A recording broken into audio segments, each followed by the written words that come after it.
아가서. 잘 알려져 있긴 하지만 충분히 이해되지 못하고 있는 성경의 책이죠. 이 책은 총 8장의 사랑시로 되어 있으며 도입과 결론은 있지만 엄격한 형식의 문학적 구성은 아닙니다. 이는 아가서가 시 모음집이기 때문인데요. 분석하거나 분해하기 위해서가 아니라 물 흐르듯 전체를 읽고 단순히 즐기도록 쓰여진 것이죠. 첫 줄은 이 책을 노래 중의 노래라고 하는데, 이는 거룩 중의 거룩 또는 왕 중의 왕 같은 히브리어 관용구로서 히브리어로 가장 좋은 것을 표현하는 방법입니다. 즉, 아가는 가장 아름다운 노래인 거죠. 다시 첫 줄을 보면 솔로몬의 가장 아름다운 노래라고 하는 걸로 보아 그가 저자일 수도 있을 것 같습니다. 어쨌든 그의 이름으로 책이 시작되니까요. 그러나 읽을수록 발견되는 건 나의 사랑이라고 불리는 여성의 목소리가 주로 나온다는 겁니다. 남성의 목소리도 나오지만 솔로몬은 아닌 것 같고요. 솔로몬은 이 시에서 몇 번 언급되긴 하지만 절대 화자는 아닙니다. 또 솔로몬이 700명의 아내를 두었다는 사실을 기억한다면 그가 이 책의 저자라고 보는 건 매우 이상하겠죠. 아가서의 연인에게는 서로가 서로에게 유일한 존재인 걸로 보아 솔로몬의라는 표현은 아마도 이 책이 그의 지혜 전승의 일부라는 뜻으로 보입니다. 솔로몬은 그의 지혜와 시, 삶의 모든 영역에 대한 학구열로 유명했으며 이스라엘의 지혜 문학의 아버지가 되었는데, 이러한 그의 유산이 바로 이 사랑시 모음집을 통해 전승된 것으로서 인간의 사랑과 성적 욕망에 대해 탐구하고 있습니다. 도입부의 시는 이 책의 기본 주제를 소개합니다. 한 젊은 여인이 자신의 연인인 한 목자를 사랑하죠. 둘은 아직 결혼은 안 했지만 이미 약혼 관계이며 결혼을 몹시 기다리는 게 확실해 보이고요. 도입부의 시들은 여성에서 남성의 목소리로 이 장면에서 저 장면으로 왔다 갔다 하며 흘러갑니다. 줄거리가 정확히 시간 순으로 진행되지는 않지만 이 시들은 마치 교향곡처럼 주요 이미지와 발상을 반복하면서 전개됩니다. 그중 이 시들을 연결하는 주제는 두 연인의 서로를 향한 강한 욕망인데 끊임없이 서로를 좇고 찾는 걸로 표현되죠. 도입부의 시가 끝나면 이들은 헤어지고 또다시 서로를 좇습니다.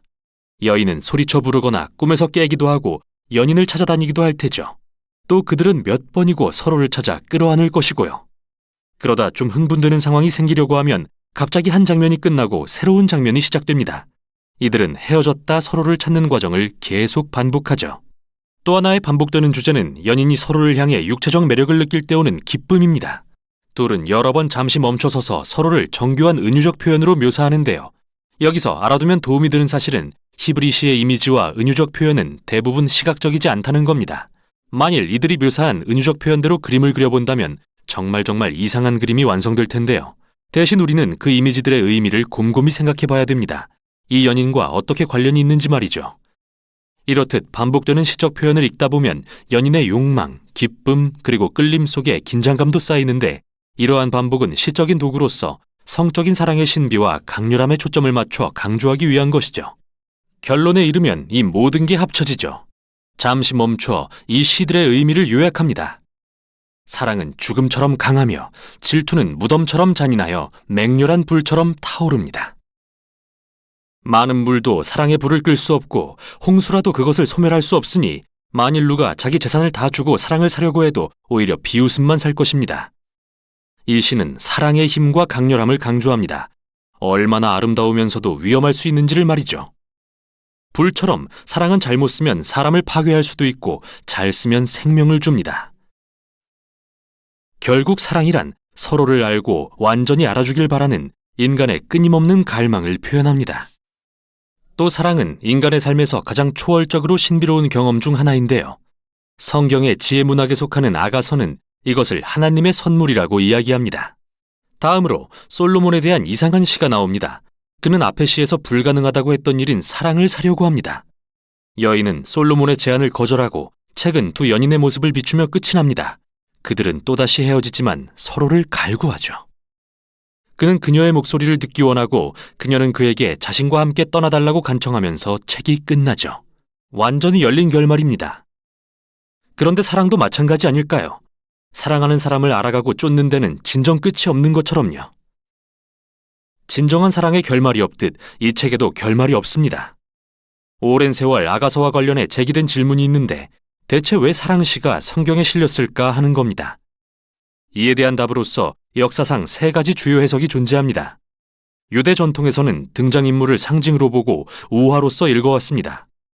여성은 이스라엘, 남성은 하나님, 그들의 사랑은 하나님과 이스라엘이 시내산에서 율법으로 맺은 언약을 의미하죠. 이 해석은 기독교 전통으로 이어지는데 다만 등장인물이 바뀝니다. 예수님과 그의 백성, 즉 교회를 향한 그리스도의 사랑이 되죠. 이 해석은 바울이 쓴 에베소서 5장에서 영감을 받은 것으로서 기독교인 남편이 아내를 사랑하는 것은 그리스도가 교회를 사랑하는 것의 표징입니다. 재미있는 사실은 지난 수백 년간의 고고학적 발견에 따르면 이스라엘의 주변 민족이던 이집트와 바벨론의 고대 사랑시들이 아가서의 언어와 이미지를 많이 닮아 있다는 것입니다. 또한 사랑시가 이스라엘의 문화적 환경에서 중요한 부분이었다는 점에 착안하여 오늘날 많은 학자들은 아가서를 있는 그대로 사랑이라는 신성한 선물에 대한 이스라엘의 고대 시 모음으로 보고 있습니다. 그러나 아가서는 단지 고대의 사랑시만이 아닙니다. 이 책을 구약의 일부로서 읽다 보면 중요한 특징이 눈에 띄는데 바로 에덴 동산의 이미지를 압도적으로 사용했다는 거죠. 에덴 동산을 떠올리게 하는 효과, 결혼한 남녀가 거하는 목가적인 풍경은 창세기 첫 부분을 연상시키는데요. 벌거벗어 상처받기 쉽지만 서로가 온전히 연합하여 안전한 남녀의 모습도 그렇죠. 이게 아가서의 배경에 깔려 있습니다. 이 시들은 마치 우리에게 이기심과 죄로 얼룩지지 않은 관계의 사랑이 어떠한지 보여주는 것만 같습니다. 결국 이 사랑의 노래는 우리들의 관계가 이기심으로 자주 일그러질지라도 사랑은 초월적인 선물이라는 소망을 선포합니다. 그리고 우리에게 더 위대한 무언가, 언젠가 널리 퍼져 하나님이 사랑하시는 이 세상을 변화시킬 선물, 즉 하나님의 사랑에 주목하게 합니다. 이게 바로 아가서가 전하는 내용입니다. 우리가 아가서 말씀을 함께 볼 텐데요. 여기에 영상에도 나오지만 이 아가서의 말씀은 전통적으로 저자가 솔로몬으로 나옵니다. 그런데 이제 내용을 보면 솔로몬이 아닐 것 같은 그 이야기가 나오기 때문에 학자들에 의하면 솔로몬이 아닐 수도 있다라고 보긴 하지만 전통적으로 아가서는 솔로몬이 쓴 책으로 보고 있습니다. 주제는 솔로몬과 술람미 여인의 사랑 이야기가 나오는 것이 주 핵심이지요. 특별히 사랑의 기쁨에 대한 내용이 많이 적혀 있는 내용이 이 아가서 말씀입니다. 아가서 안에 보면 읽다 보면 굉장히 관능적인 언어들과 많은 표현들이 등장하는 것을 보게 돼요. 근데 참 아이러니한 건 뭐냐면 오축이라고 하는 말씀이 있습니다. 오축이라는 게 뭐냐면 5개의 두루마리인데요. 그 가운데 이 아가서가 들어갑니다. 놀라운 건 뭐냐면 그 오축은 유대인들의 절기 가운데 그 절기에 유대인들이 즐겨 읽고 또 선포되는 그 같이 읽게 되는 말씀이 오축이라는 5개의 두루마리인데 특별히 이 아가서는 6월절 때 그때 6월절 마지막 날에 함께 부르는 함께 읽는 책이 아가서입니다. 사랑 이야기를 그 아주 이 최고의 축제의 기간인 6월절에 유대인들이 읽는다는 게 여러분들 좀 아이러니하지 않을까라는 생각이 들어요. 그냥 읽다 보면 남녀의 사랑 이야기처럼 느껴지고 그리고 굉장히 관능적이고 읽다 보면 좀 얼굴도 붉힐 수 있을 만한 표현들이 굉장히 많이 나오는데 이 아가서를 6월절 마지막 날 굉장히 신성하고 하나님께 온전히 올려드릴 그때에 이 말씀을 함께 읽으면서 나간다는 것은 그만큼 이 아가서가 유대인들이 가지고 있는 생각은 굉장히 이 아가서를 소중하게 생각하고 있다라고 보시면 되겠습니다. 6월절이 어떤 날입니까? 6월절은 애굽에서부터 이들이 구원함을 받은 그 날을 이들이 기념하면서 어린 양을 잡는 날이 또 어린 양을 피를 문설주와 임방에 발랐던 그 날을 기념하는 것이 6월절이지요. 근데 아가서를 이들이 함께 불러요. 이 아가서에 나오는 남자와 여자를 아까도 잠시 나왔지만 유대인들은 하나님과 이스라엘 관계로 봅니다. 그러니까 6월절을 통해서 하나님과 이스라엘 관계가 연합된 관계로 출발을 했다라고 봐요. 그리고 시내산에서 하나님 주신 그 언약의 말씀을 통해서 이렇게 표현하면 그럴까요? 결혼식. 그래서 그 언약의 말씀을 통해서 하나님과 이스라엘 민족이 언약으로 하나가 됐다라는 그 의미가 이 아가서 말씀에 내포되어 있다라는 거지요.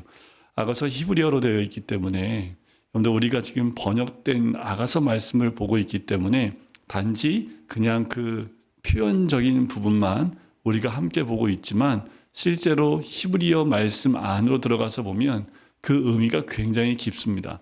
그러니까 유대인들이 이 아가서를 읽고 음미할 정도의 메시지이기 때문에 우리가 그냥 한국말로 읽는 것과는 차원이 다른 말씀으로 받아들인다라는 것이요. 그러니까 예를 들면 우리 옛날 학교 다닐 때 그 고시 있죠. 고시, 옛날 시.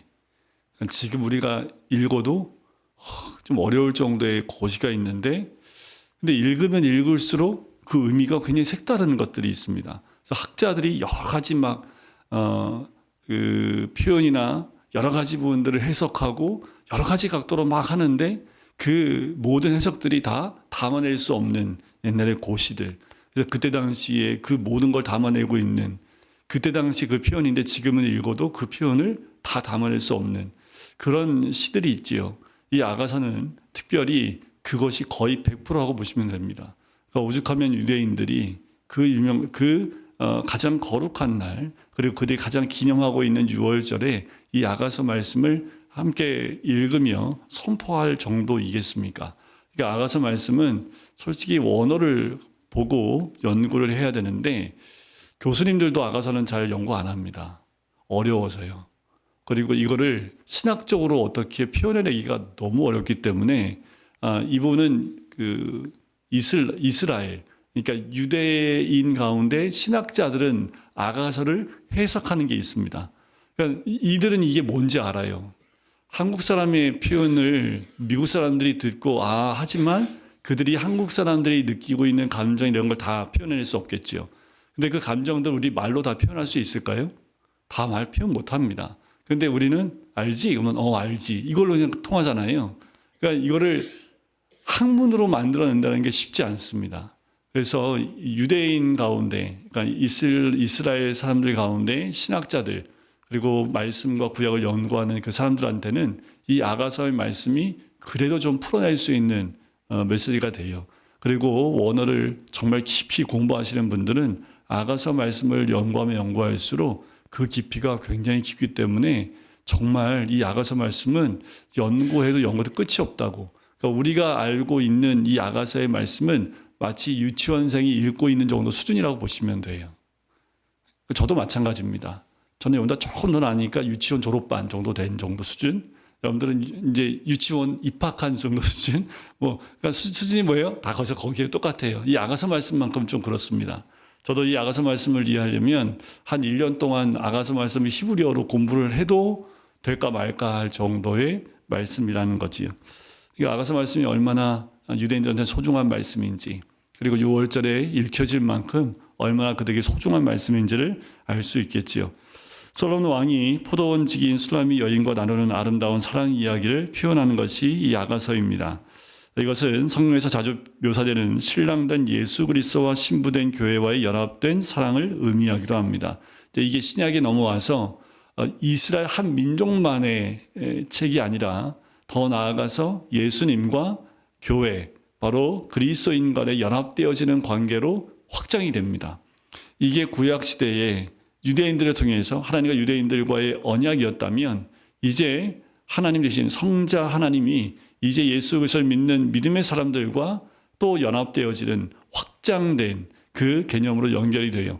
그래서 신약 시대에 오면 이제 하나님과 이스라엘 백성이 아니라 예수 그리스도와 교회 또 교인 성도들과의 연합되어지는 관계를 확장해서 볼 수 있습니다. 그러니까 이 말은 곧 이들이 6월절에 이렇게 소중하게 다룰 말씀이지만 더 나아가서 우리에게도 너무나 소중하고 또 그리스도와 연합된 우리에게 정말 이 말씀의 의미가 굉장히 깊게 다가올 수 있다는 거지요. 자, 계율을 보면 1장부터 5장까지가 사랑의 시작이고 5장부터 8장까지가 사랑의 성숙에 대한 이야기가 나오고요. 특징적인 거는 아까도 말씀을 드렸지만 읽다 보면 굉장히 세속적인 것 같은 육체적 사랑인 것 같은 그런 묘사들이 솔직하게 표현되어 있는 것들이 많이 나오고요. 그래서 오해가 많이 됐던 책이기도 합니다. 그래서 신학자들이 이 아가서를 어떻게 해석해야 될지 굉장히 난감했던 책이기도 하지요. 유대인들은 잠언을 성전에서 전도서를 성소에서 그리고 아가서를 지성소에 비유할 정도로 이 책을 귀히 여깁니다. 그러니까 이 시가서가 있는데 그 가운데 잠언과 전도서와 아가서가 있습니다. 세 개의 책이 솔로몬이 쓴 책인데 그것을 성전에 비유한다면 잠언을 전체 성전을 본다면 전도서는 그 안에 있는 성소, 그 아가서는 그 성소 안에 있는 지성소. 그러니까 아가서의 위치가 얼마나 중요한 위치를 차지하고 있는지를 표현해 볼 수 있겠죠. 자, 본서는 유대인의 주요 절기에 낭독되는 5축 중 하나, 아까 말씀드린 대로 6월절에 낭독이 되고요. 그리고 매년 6월절 8일째 되는 날 방송된 것은 예수 그리스도를 6월절 어린 양으로 한 가장 숭고하고 희생적인 사랑을 의미한 그것이 바로 6월절 어린 양 예수 그리스도와 연결된다는 거고요. 본서의 주인공이 3명입니다. 여기는 솔로몬 왕 남자가 나오고요, 술람미 여인이 나오고 예루살렘 여자들이 나옵니다. 그런데 세 주인공이지만 실질적으로는 두 주인공이겠죠. 솔로몬과 술람미 여인이 핵심적인 주인공이 되겠지요. 그리고 성경의 아가서에는 굉장히 많은 야생 동물들과 꽃들과 나무들이 두 사람의 사랑을 위해서 비유되는 비유로 많이 등장한 것을 보게 됩니다. 자, 1장 1절에 보면 솔로몬의 아가라라는 말씀을 먼저 볼 필요가 있는데, 솔로몬의라는 그 표현은 솔로몬이 쓴이라는 표현으로도 될 수 있지만 솔로몬에 의한, 솔로몬에게 또는 솔로몬을 위한, 솔로몬에 관한 여러 가지 표현으로 해석이 가능합니다. 솔로몬이 썼다는 것인지 솔로몬에게 헌정해서 솔로몬에게 바치는 그 아가서인지 다양한 해석이 나올 수 있다라는 거지요. 솔로몬을 주인공으로 하여 주셨다는 것인지 잘 알 수 없는 그 내용이기도 하고요. 그래서 전통적으로 이 아가서는 솔로몬이 지은 1005편의 노래 중에서 하나로 젊은 시절에 지었다고 알려져 있습니다.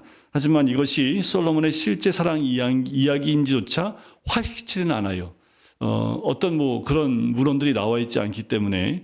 자, 아가서의 히브리서 제목은 노래 중의 노래라는 뜻으로 가장 위대한 노래, 이게 이제 히브리 말로 쉬르 하시림이라는 단어를 씁니다. 쉬르 하시림, 가장 위대한 노래라는 최상급 표현을 쓰고 있다라는 거지요. 그래서 우리말 성경에 보면 아름다운 노래라는 의미로 아가서라는 제목을 붙입니다. 첫 줄에 이 책을 노래 중의 노래라고 하는 것, 아까도 나왔지만 이게 히브리의 관용구로서 히브리어로 가장 좋은 것을 표현하는 방법입니다. 그러니까 노래 중에 노래라고 하니까 가장 좋은 노래라는, 최고의 노래라는 그 의미로 쓰는 관용구라는 거지요. 즉 아가는 가장 아름다운 노래라는 거지요. 자, 아가서에 대한 해석, 제가 책별 성경 공부에서 한 절 한 절 이걸 연구해서 여러분들과 나눌 건 아니기 때문에 책을 바라볼 수 있는 관점만 여러분들이 가질 수 있도록 제가 이렇게 말씀만 드리도록 하겠습니다. 이 해석하는 방법이 여러 가지예요. 알레고리적 해석, 모형론적 해석, 드라마 연극 대본 해석, 장례식에서 사용된 노래 여러 가지가 있는데, 알레고리적 해석이요, 초기 유대 학자들이 이 해석으로 이스라엘에 대한 하나님의 사랑으로 본 것이 바로 이 알레고리적 해석입니다. 알레고리라는 이런 해석은 좀 조심스러운 해석 방법이기는 해요. 알레고리라는 문화적 형태는요, 표면적 의미 뒤에 숨겨진 영적 의미가 있다고 보는 겁니다. 성경 전체를 알레고리로 해석해버리면 굉장히 이상해집니다. 그래서 이거는 이 신학적으로 해석 방법에서는 굉장히 조금 터부시하는 해석 방법이긴 하지만 이 아가서만큼은 유대인들이 이 해석 방법을 사용하고 있다는 거죠.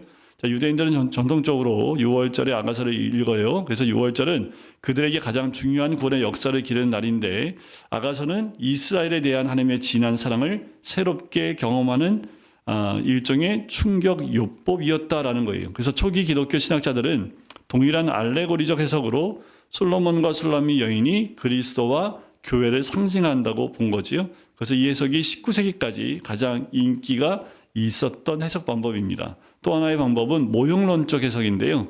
모형론적 해석은 아가서의 남녀 간의 사랑을 신약에 와서 그리스도와 교회의 모형이라고 보는 겁니다.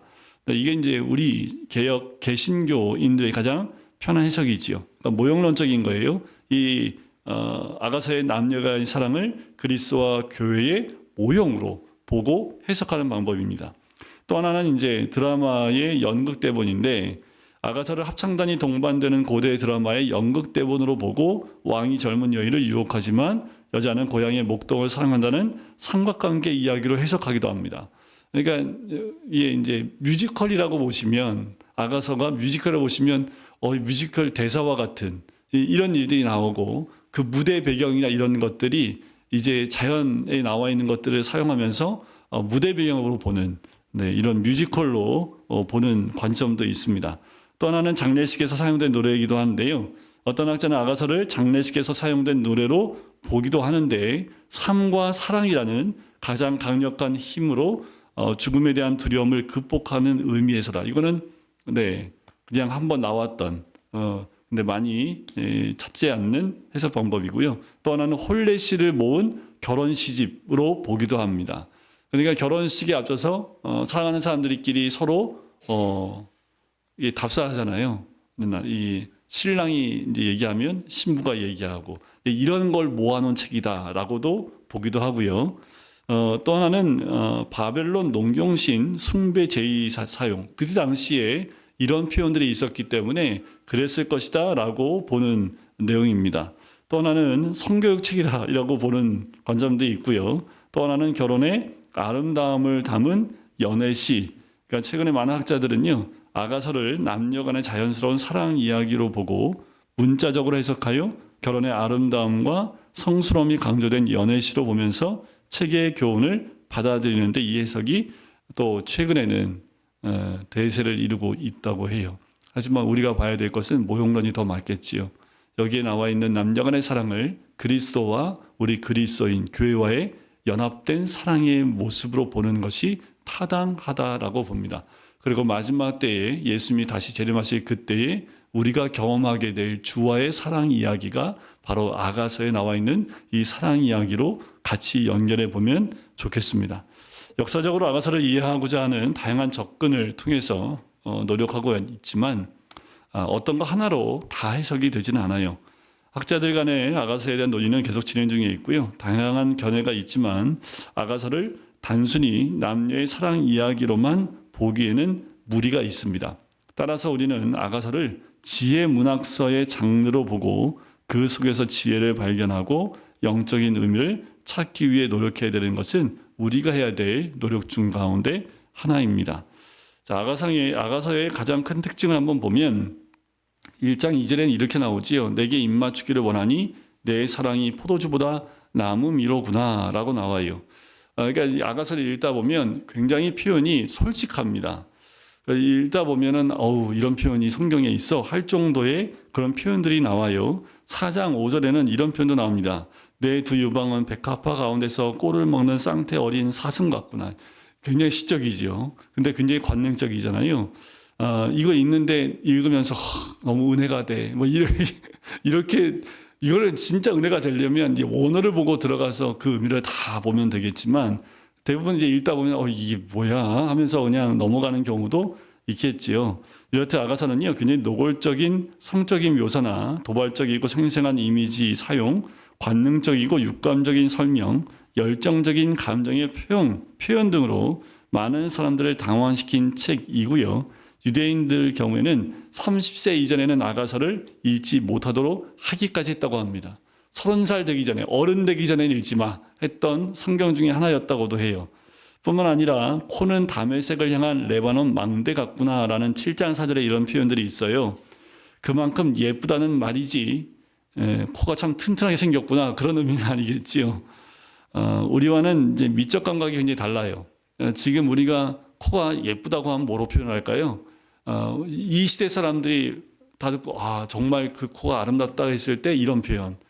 근데 이때 당시에는 뭐예요? 코가 아름답다는 걸 다메섹을 향한 레바논의 망대 같구나. 망대가 무슨 얼마나 아름답겠어요, 망대인데. 근데 그때 당시에는 이것이 코의 아름다움을 표현했던 하나의 모습이었다는 거지요. 그러기에 이제 본문 해석을 비롯해서 하나님의 계신 성경에 포함되어야 하는지 여부까지 구약 성경에서 아가서만큼 논란의 대상이 됐던 것은 없습니다. 자, 이 책을 구약의 일부로서 읽다 보면 중요한 특징이 눈에 띄는데 바로 에덴 동산, 아까도 잠깐 나왔지만 에덴 동산의 이미지를 압도적으로 사용했다라는 거예요. 그러니까 에덴 동산을 떠올리게 하는 유혹과 결혼한 남녀가 거하는 목가적 그 풍경은 창세기 첫 부분을 연상시키고 있는 모습과도 동일합니다. 그러니까 결국 우리가 창조돼서 하나님이 남자 여자를 창조하신 그 모습을 에베소서 5장에 보면 부부의 관계 가운데 하나님이 그것을 인용하고 있는 모습을 보게 되지요. 그러니까 남자와 여자를 창조하신 그 창조의 역사 가운데 그것이 바로 우리가 회복되어야 될 모습이라는 거예요. 단지 하나님을 제외해 놓고 하나님이 창조물인 남자와 여자가 아니라는 겁니다. 하나님께서 남자와 여자를 창조하시고 둘이 하나가 되는 그 말씀을 한 건 뭐예요? 그것을 우리에게 먼저 보여준 이유는 하나님과 우리와의 연합을 남녀 간의 연합으로 표현해 주고 계시다라는 거예요. 하나님이 너와 나이가 하나 되는 거 어떻게 표현할 수 있을까요? 뭘로 표현해 보일 수 있을까요? 사람들이 어떻게 이해할 수 있을까요? 하나님과 우리가 어떻게 연합이 돼? 자, 어떻게 연합이 되냐면 남자와 여자가 부모를 떠나서 둘이 하나가 되는 거와 똑같아. 그런 거예요? 이렇게 연결이 되는 거지요. 그러니까 뜬금없이 여러분들 생각해 보세요. 뜬금없이 남자 여자를 딱 창조해 놓으시고 갑자기 주례를 하세요, 하나님이. 창세기 2장 24절에. 아담이 아빠가 있어요? 아버지가 있어요? 근데 부모를 떠나 갑자기 뜬금없이 그 말이 왜 나오냐고요, 그게. 그러니까 하나님께서 남녀를 창조하시고 그들이 하나가 되는 그 모습을 하나님과 우리가 하나 되는 모습으로 하나의 모습을 보여주신 거라는 거지요. 그러니까 이 아가서에서 보여주는 원래의 모습, 그리고 우리가 결국은 돌아가야 될 모습은 뭐예요? 첫 창조된 하나님과 온전히 하나 된 그 모습으로 돌아가는 것이 우리 신앙의 목적과 방향과 목표가 되어야 된다라는 겁니다. 결국 주님 이 땅에 오시면 그것이 회복이 됩니다. 온전케 돼요. 아담의 생각이 곧 하나님의 생각이 되듯 하나님의 뜻이 곧 아담의 뜻이 되는 것처럼 이제 하나님과 아담이 하나가 되어서 땅을 다스리고 또 하나님의 창조물을 다스리게 할 때 하나도 하나님의 뜻이 어우러진 것 없이 순종하여 아담이 다스림을 통해서 역사가 일어났던 것처럼 우리의 죄에서 자유함을 얻고 예수 그리스도 이 땅에 오셨을 때 온전한 주님과의 연합을 통해서 회복된 모습은 죄 짓기 전에 아담의 모습이 바로 그 우리의 회복될 모습이라는 거지요. 그것이 천국에서 누리고 있는 우리 모든 이미 선조들의 모습이기도 합니다. 그 모습이 우리가 바라봐야 될 모습이고 마지막 때 우리가 회복해야 될 모습이라는 거지요. 내 생각이 아니라 늘 주님의 생각으로. 그래서 우리가 이 땅 가운데 훈련되고 연습되는 건 뭐예요? 다른 것 보지 않고 주님에 대한 사랑과 주님을 바라보는 것. 마치 야가서에 나오는 남녀가 서로 사랑하며 서로를 바라보고 칭송하는 것처럼 서로만을 바라보는 모습처럼 우리가 신랑 대신 예수 그리스도를 갈망하고 바라보는 지금의 우리의 모습이 이 아가서의 술람미 여인과 같은 모습이어야 된다는 거지요. 그리고 신랑 대신 그 우리 주님께서 우리를 바라보실 때 술람미 여인을 바라보듯 굉장히 아름답고 사랑스러운 모습 우리를 바라보는 거지요. 술람미 여인이 얼굴이 검게 타도 상관이 없어요. 조금 이렇게 밭을 막 일구다가 얼굴에 뭐가 묻어도 전혀 상관이 없어요. 그리스도가 신랑이신 우리 주님께서 우리를 바라보실 때 그와 같다라는 거지요. 우리는 오직 신랑을 바라보며 정결된 마음으로 준비된 자로서 세워지는 것, 바로 그것이 우리 그리스도인들의 모습이 되어야 될 줄 믿습니다. 오늘도 이 아가서에 나와 있는 이 사랑을 나누는 이 남녀처럼 우리가 주님 안에서 주님과 사랑을 나누는 하나님의 은혜가 있기를 주님의 이름으로 간절히 축원드립니다.